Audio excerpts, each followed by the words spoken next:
In last class, we have seen some of the important steps in order to regulate a gene in a bacterial cell or in a prokaryotic cell. In that, we have seen that this gene regulation can be carried out at two different steps or two different levels. First level is the transcription level. In that, there are also two types are there: positive transcriptional level and negative transcriptional level. Similarly, the second method, that method we call it as a translational control mechanism. This is the second type of regulation method which occurs in a bacterial cell. Now, in this translational control mechanism, the gene regulation at the translational level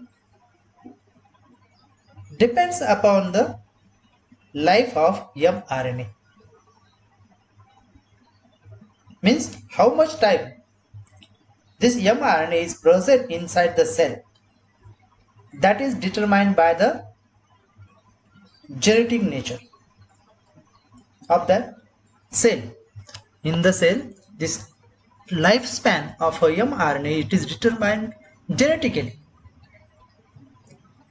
And this, how much time this mRNA is available in order to translate this mRNA by ribosome, it decides the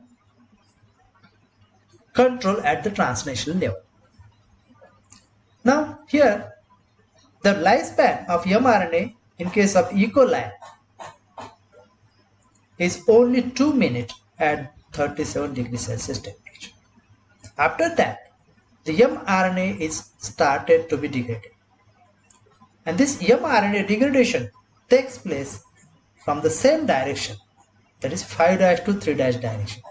The direction which is firstly synthesized, also the direction which is firstly degraded. So, the lifespan of mRNA, it is used in the translational control mechanism. And this mRNA's lifespan, it is determined genetically. Similarly, when this mRNA is used by ribosome in order to translate, at that time this mRNA, it is not degraded at all. Only this mRNA, it is free. In these conditions, this mRNA can be degraded by the catabolic enzymes. Otherwise, it is remain there till its lifespan is there.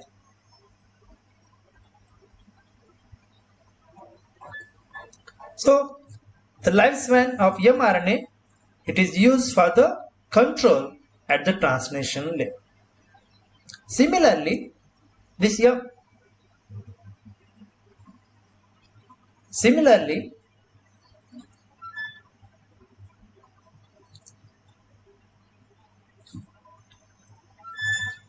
catabolic enzymes which carry out the degradation of this mRNA after its lifespan is over, if that mRNA, it is coated with the ribosome, then these catabolic enzymes, they are not capable of degrading the mRNA.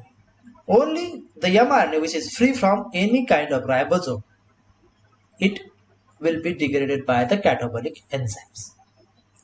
And the lifetime of mRNA, it is also correlated with the number of free ribosomes available at a given time for the translation of the mRNA molecule. So, at the translation level, gene regulation is carried out with the help of ribosome and the lifespan of mRNA. If free ribosomes, they are not available, then the mRNA will remain there. If the situation changes, like that, if the product of that mRNA, it is not needed further due to the change in the situation, then mRNA will be degraded. and no product of that mRNA will be available for the cell. When such situations are there where the product of that mRNA it is not needed further, in such conditions that this mRNA it is degraded, not translated by the free ribosomes. So at the translation level, two factors decides the regulation steps.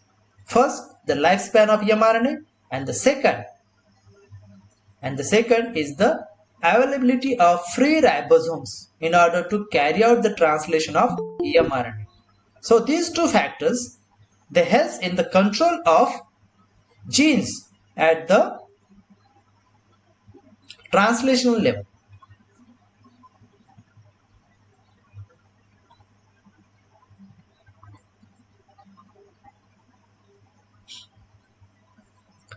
Similarly, so these are the two factors which decides the regulation at the translation level. Now, for here is example is there regulation at the translation level in lac operon of E. coli. There are three structural genes are there which are under the control of a common operator, and this common operator decides whether these three structural genes they are to be produced or not. And these structural genes products includes beta galactosidase, it is enzyme, galactoside permease, galactoside acetylase. These are the three enzymes which are produced in lac operon in order to utilize the lactose which is available in the milk. Now these three enzymes they are not produced in the same concentration. There is a difference in the concentration of these enzymes which are produced by this lac operon. Here you can see that there is a specific ratio is there. 1:1, 2:1 and 5. Means this much amount of concentration. A large amount of beta galactosidase enzyme is produced because this enzyme is required for the degradation of lactose into two sugars, galactose and the glucose. While galactoside permease, it is required for the entry of this lactose sugar inside the bacterial cell.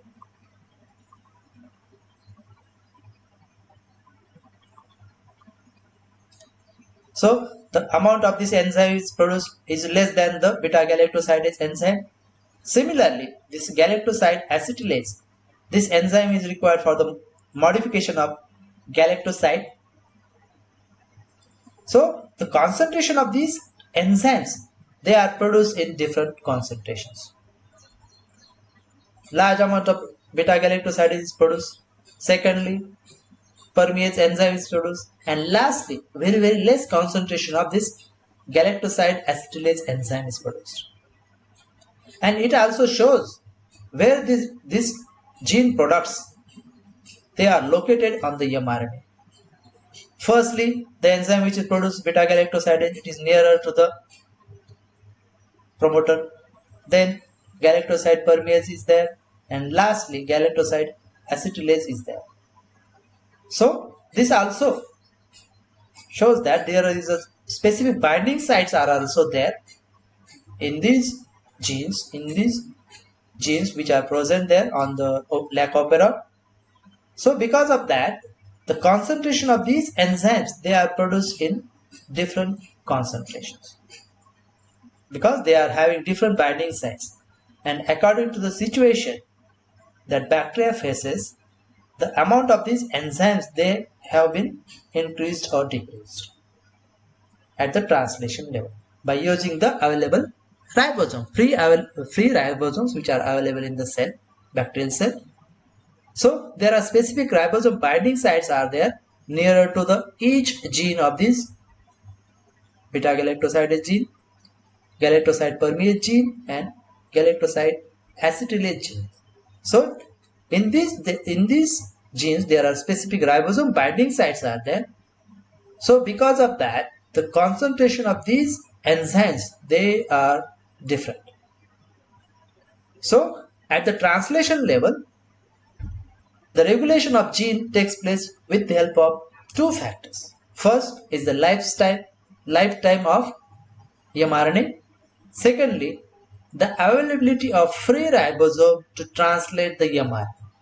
So these two factors, they are considered in order to regulate gene at the translation level.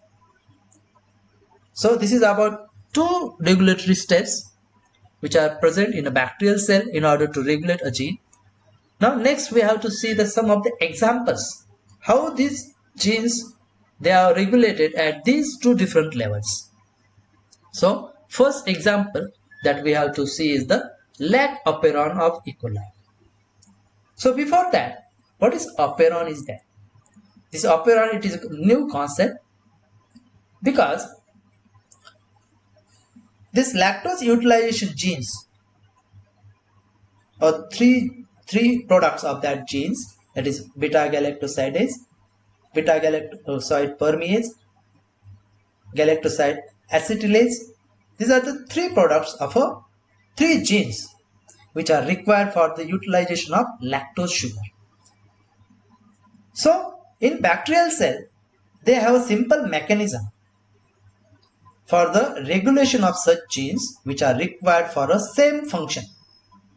So all these genes, they are combined, they are clustered in one place, and this cluster of these genes which are required for a particular functions to be carried out, that cluster of genes with operator, with promoter, is known as operon. So operon, it is nothing but a cluster of genes, they are required for a particular functions to carry out in a bacterial cell. For example, lac operon. This lac operon, it is a cluster of genes which contains promoter, operator and structural genes. And this operon,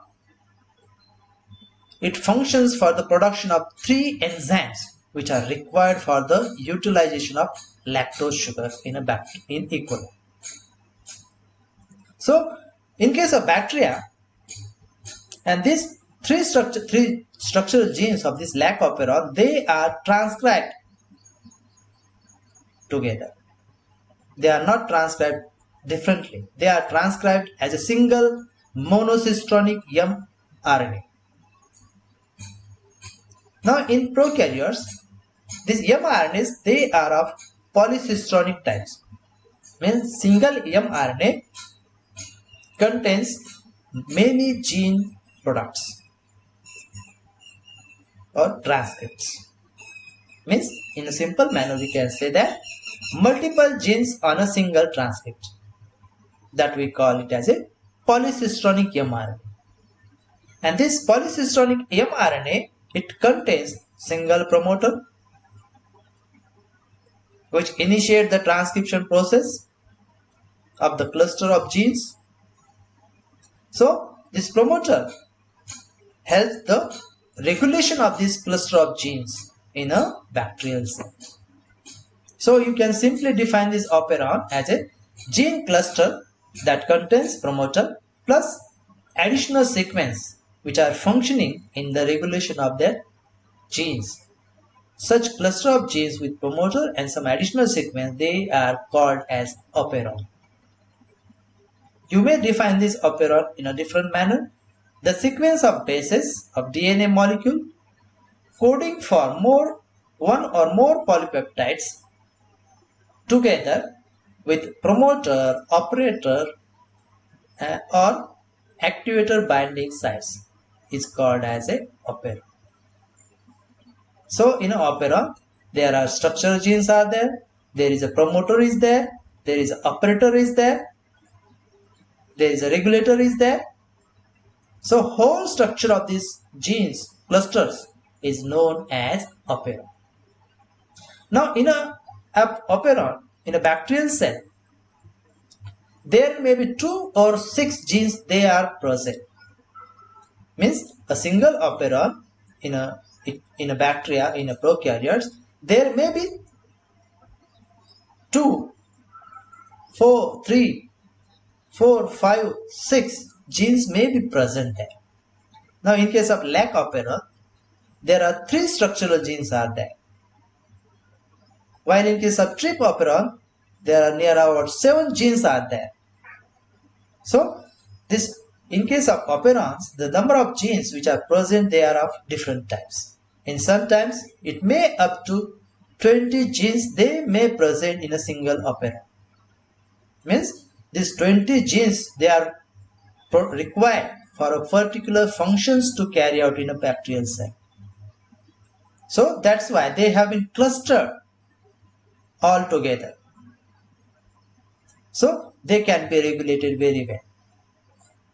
Now this type of clustering of genes, they are not present in case of eukaryotic cells, but it is only observed in case of prokaryotic cells in the form of operons. Now the study of these operons firstly carried out in E. coli, where the lactose utilizing genes, they are required for the utilization of lactose sugar, they have been combined in a cluster of genes. That cluster of genes which is required for the utilization of lactose sugar, that is known as a lac operon. And that this was first discovered by the scientists Francois Jacob and Jacques Monod in 1960.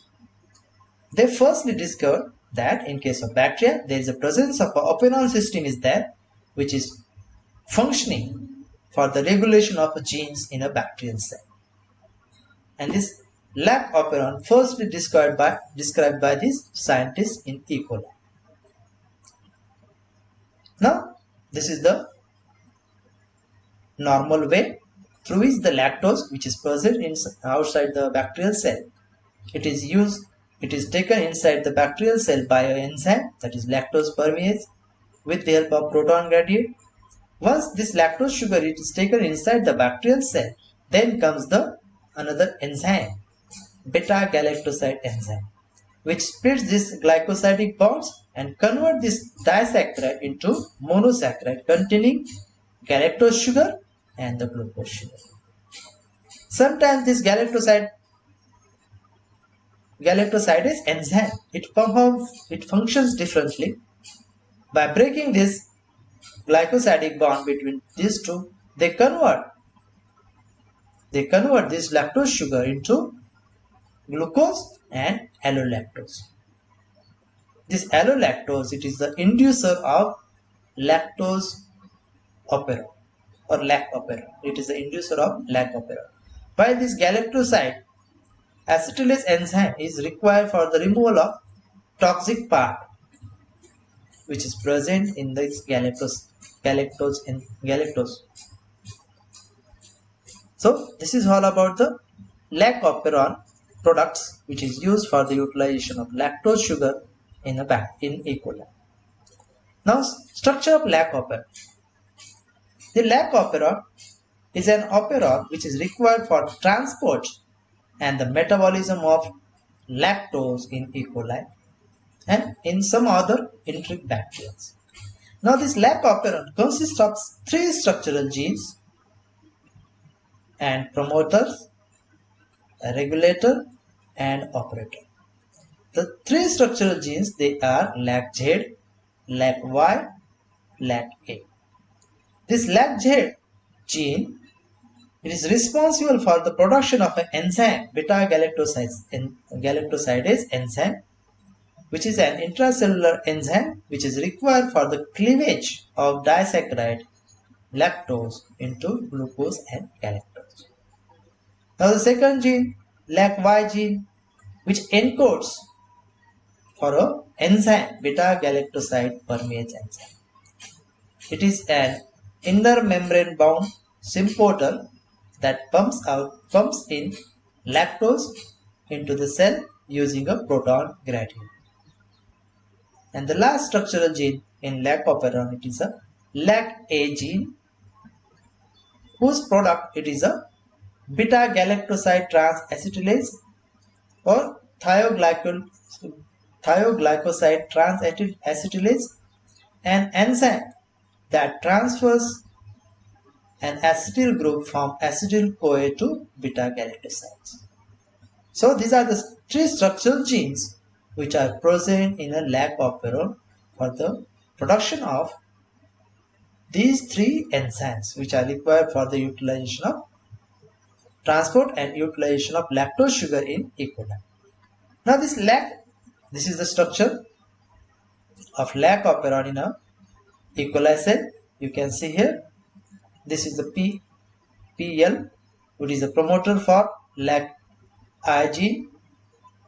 Then P-lac, it is a promoter for lac operon, where there is a lac Z gene is there, lac Y gene is there, lac A gene is there. The lac Z gene product, it is a beta-galactoside enzyme. Beta-galactoside enzyme. Lac Y product, it is a galactoside permease enzyme. Lac A product, it is a trans-acetylase enzyme. Similarly, now here you can see here, this is the regulatory gene, and this is the promoter.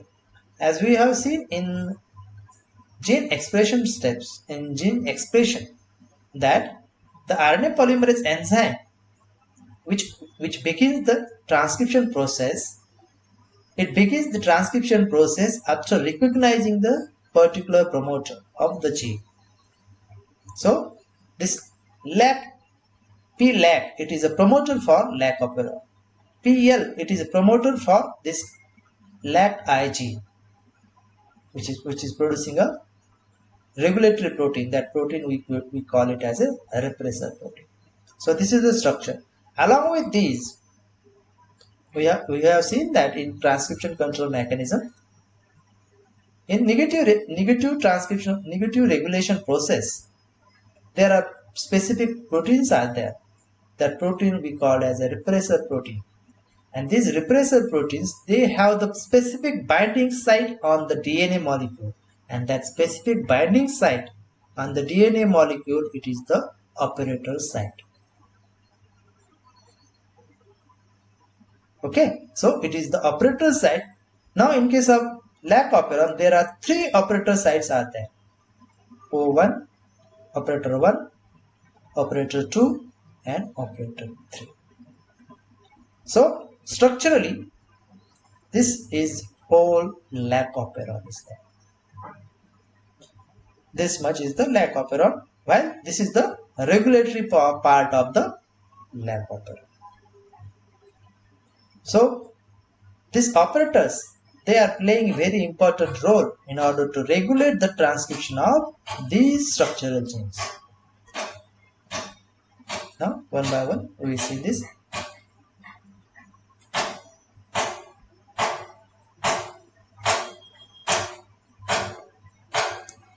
We have seen this lac I gene. It produces a regulatory protein. That protein we call it as a lac repressor protein. Then the regulation of this. Now regulation of lac operon. The lactose, it is one of the many organic molecules which can be used by the E. coli as a carbon source and energy source. If lactose is not available in the surrounding medium, then there is no need of these three enzymes to be produced. Okay, when lactose is not available in the medium, then there is no need to E. coli to synthesize these enzymes. So in this case, this lac operon, it is shut down. But when lactose is available, when lactose is the only source, only carbon and the energy source which is available in the medium, in such condition, the lac operon, it is started, opened, and the transcription takes place, then translation takes place, and the three enzymes, they have been produced: beta-galactosidase, beta-galactoside permease, and trans-acetylase. These are only produced when no carbon and energy source is available in the surrounding environment of an E. coli cell. And this lac operon of E. coli, it is controlled at the transcriptional level. It is controlled at a transcriptional level. and it can be controlled by two different ways: negative regulation method or positive regulation method. Now, in order to initiate the transcription process, the E. coli RNA polymerase enzyme, you know that the E. coli, this RNA polymerase halo enzyme, it is the requirement for the beginning of transcription process. Halo enzyme, not only the RNA polymerase enzyme. Halo enzyme, it is the requirement. And when that enzyme becomes halo, when the sigma factor, it gets bound to the core enzyme, then it becomes the halo enzyme.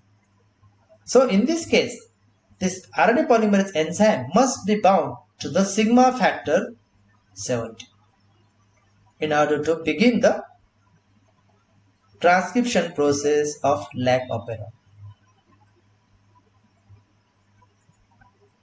Now, how this is the first type of regulation of lac operon, negative regulation of lac operon.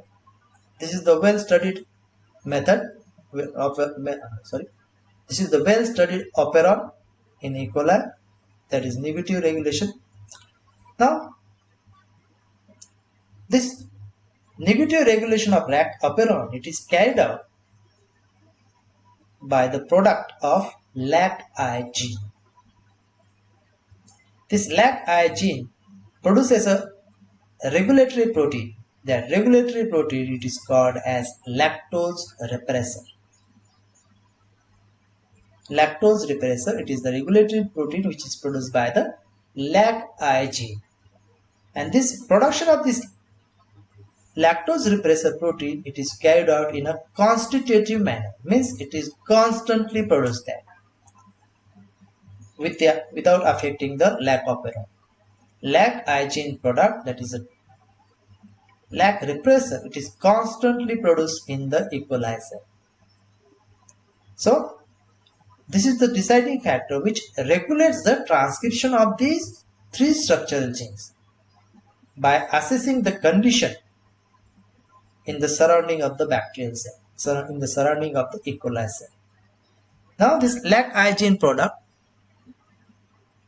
is the lac repressor protein and it is produced in a constitutive manner. This lac repressor, it is a tetramer composed of 4 identical subunits which is having molecular weight 38,600 and average molecular weight of 1,54,400. And this lac repressor, it is an allosteric protein which has the active sites that are capable of binding 4 molecules of lac inducer. So this lac repressor, it is the main regulatory protein of lac operon in a negative regulation. Now, how this functions? This lac-I gene, it is transcribed from its own promoter, that is PL, in a constitutive manner which is independent of lac operon genes, and this product of lac-I gene, that we call it as a lac repressor, it has a binding sites. It has a DNA binding site, that is the operator. Operators are the binding sites of lac repressors, and this lac repressor binding sites they are having characteristic sequences there. They carries the inverted repeats of short DNA sequence at which multiple subunits of regulatory protein bind coordinate. Means this lac repressor, it bounds to the particular DNA binding site, that is the operator site. And as you know that in case of lac operon, there are 3 operators are there: operator 1, operator 2 and operator 3.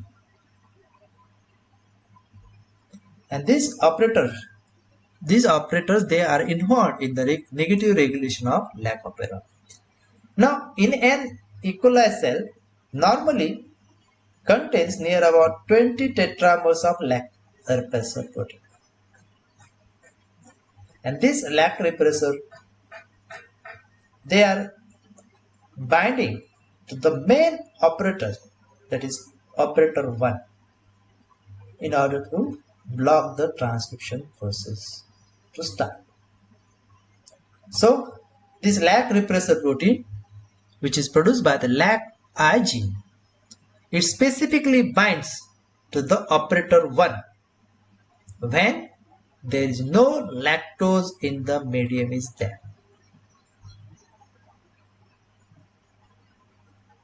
Okay, this lac operon, it is also having two secondary binding sites for the lac repressor, that is operator 2, which is center near position 2 plus 410 within the gene coding for beta galactoside, and other operator, that is operator 3, which is positioned minus 90 nitrogen base within the lac-I gene.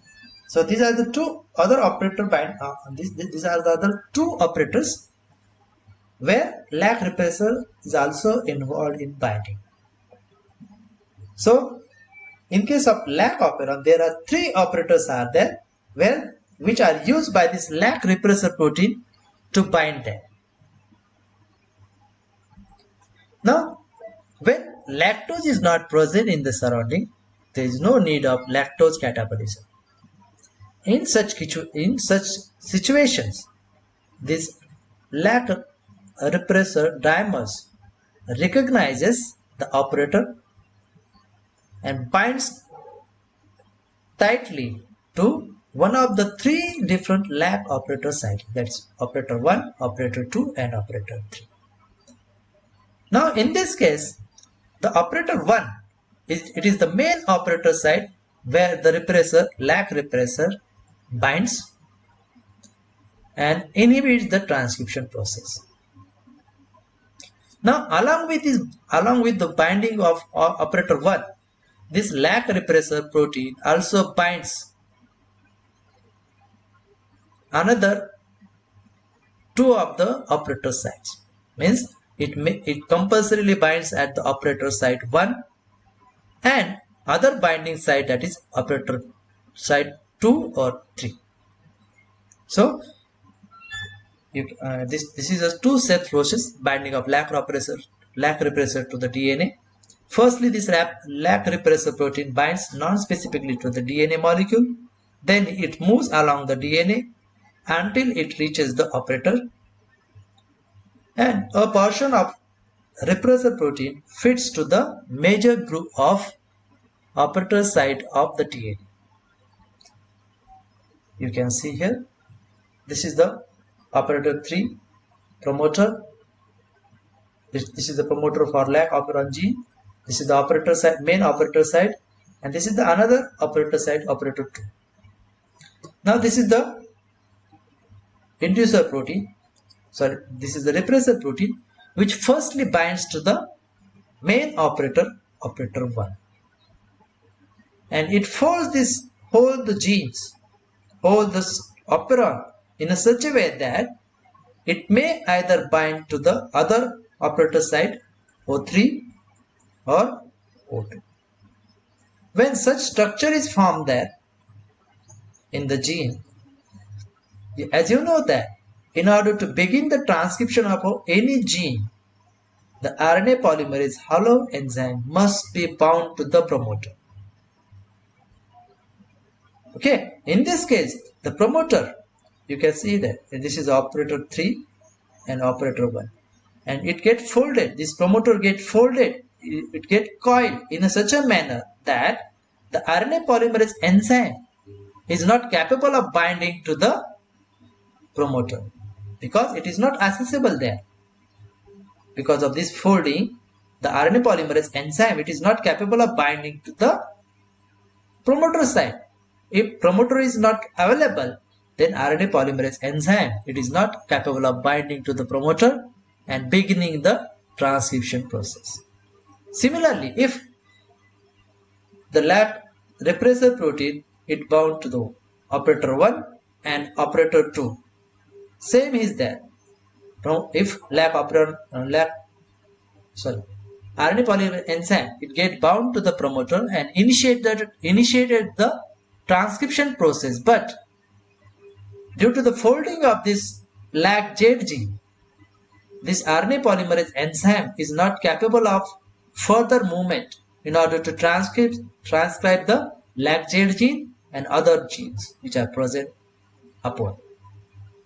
So, in this manner, this LAC repressor, after get bound to the operators, first operator and one of the two other remaining operator, it blocks the binding of RNA polymerase enzyme.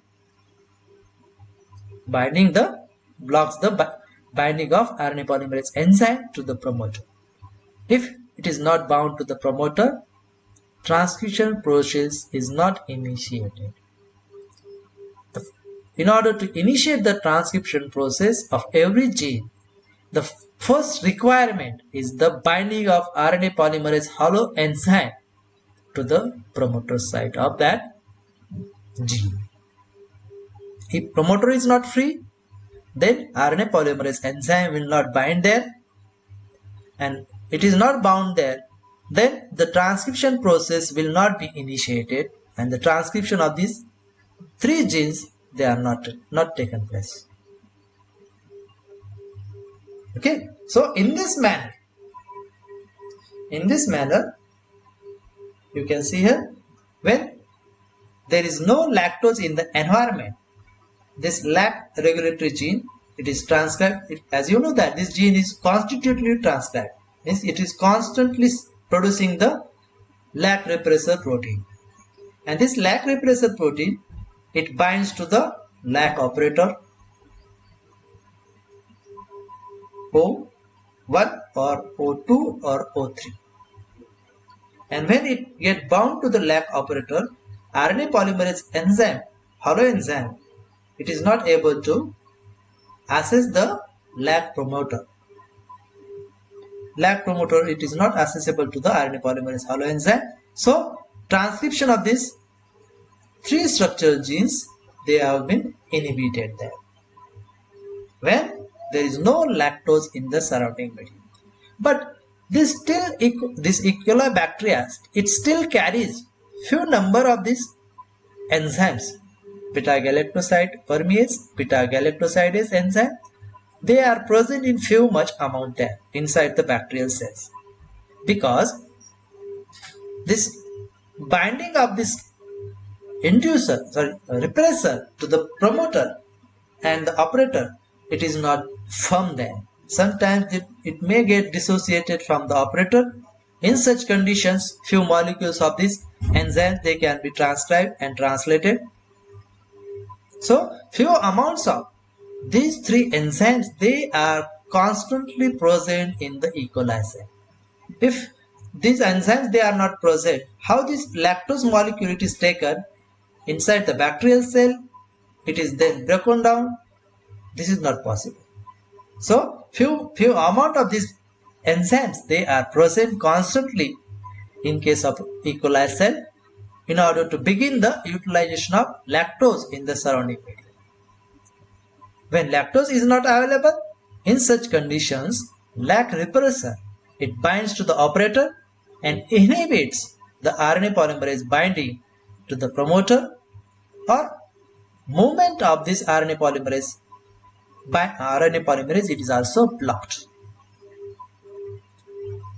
But when lactose is available inside the or in the surrounding of that E. coli cell, then this and there is no other carbon source and energy source is available. This is also another condition in order to begin the transcription of this LAC operon. If another source is there, available is there, another carbon source and energy source is available there, and which can be easily utilized, in such condition lactose it is not utilized there. So in order to utilize the lactose by the E. coli cell, there will be no carbon source is needed there. Only lactose is the carbon and energy source. At that time, this LAC operon is expressed. And when lactose is there, this lactose permease enzyme, it brings the lactose inside the bacterial cell. Then beta galactosidase enzyme break this lactose into glucose and allolactose. And this allolactose molecule, it binds to the allosteric binding sites which are present in the lac repressor protein. You can see here, these are the 4 allolactose molecules which are bound to the lac repressor. And when get bound to the lac repressor, they are not capable of binding to the operator, or they get dissociated from the lac operator of the lac operon. And once the lac operator it is free, this RNA polymerase holoenzyme, it can easily access the lac promoter and begins the transcription process of this structural genes. And from that, one single polycystonic mRNA is produced, and from that there is a translation of proteins which contains beta galactosidase enzyme, lactose permease enzyme, galactoside transacetylase enzyme. And there is a 10 raised to 3 much times of these enzymes they have been produced. Once lactose is present in the environment as a sole source of carbon and energy. No other carbon source and energy source is available. At that time only this lac operon is expressed there. Okay, and for the utilization of this lac operon, this expression of this lac operon, this allolactose, it plays a very important role because it is the inducer of lac operon, not the lactose. Lactose, it is not the inducer of lac operon, but the allolactose, it is the inducer of lac operon. And this allolactose, it is produced by beta galactosidase enzyme. And once this allolactose, it is bound to the repressor, it gets dissociated from the operator site. So operator site it is free, promoter is also free. Then holoenzyme, RNA polymerase holoenzyme binds to the lac promoter and begins the transmission process. And there will be formation of these 3 enzymes. And in this formation of these 3 enzymes, it is increased 10